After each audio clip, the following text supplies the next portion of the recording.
Can homeopathy help uproot pet allergies? You bet your buttons. There's two ways to approach this. If it's something that you think your kid might grow out of, you can treat the allergies acutely, and that would involve matching his symptoms to a good remedy.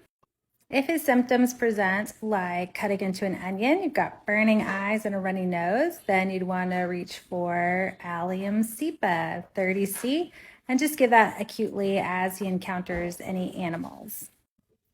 Over in the Health and Homeopathy podcast, you can hear a story about how one gentleman was able to use that to, in fact, uproot his cat allergy. All he needed was to treat it acutely a couple times, and in fact, his cat allergies have gotten a lot better.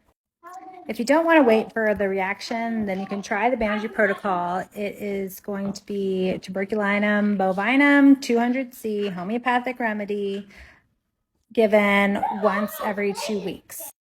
For more information on the Banerjee protocols, join us over at this group. And what remedies I'll link over in my bio at the Amazon store.